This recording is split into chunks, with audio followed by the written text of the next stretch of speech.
రాహుల్ గాంధీ కులం అడుగుతున్న బీజేపీ నాయకులారా,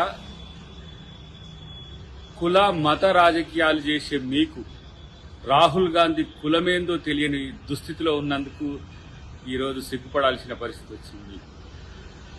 రాహుల్ గాంధీ కులం ఈరోజు పండిత్ అంటే తెలుసుకోండి, బ్రాహ్మణ కులం. కానీ ఒక సద్బ్రాహ్మడు ఈరోజు దేశంలో సబ్బండ వర్గాల, సబ్బండ వర్ణాల, సబ్బండ జాతుల యొక్క అస్తిత్వం కొరకు రాజ్యాంగాన్ని రక్షించేందుకు పోరాడుతున్న వైనం చూసి మీకు నచ్చట్లే. ఎందుకంటే మీరు మనువాదులు కాబట్టే ఇలా మీ వ్యంగ్యాలు, మీ యొక్క దుర్నీతి.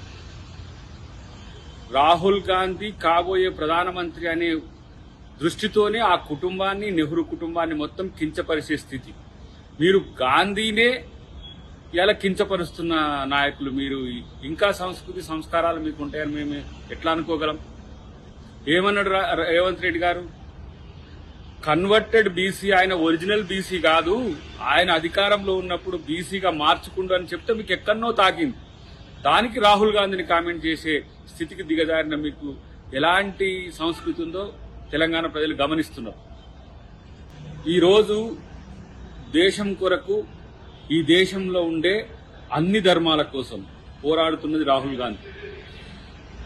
రేవంత్ రెడ్డి గారు రాహుల్ గాంధీ గారి యొక్క ఆలోచన కుల జనగణన చేస్తే ఎక్కడ ఏ కులం యొక్క బలం, ఏ కులం యొక్క ఆర్థికాంశాలు తెలిసి మా యొక్క అధికారం కోల్పోతామో, ఏ వర్గాలకు సంబంధించి మేము ఎంత నష్టం చేసినామో తెలుస్తుంది అని చెప్పేసి ఇలా భయపడుతున్న మోడీకి ఏ చట్టాల విషయంలో కూడా మీకు ఒక స్పష్టత లేదు.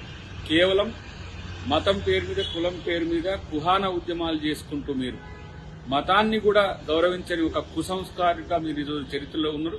డెఫినెట్ గా భవిష్యత్తులో బీజేపీ ఇలాంటి స్ట్రాటజీస్తోనే భూస్థాపితం కాబోతుంది, అది గుర్తుపెట్టుకోండి. రాహుల్ గాంధీ కాబోయే ప్రధానమంత్రి.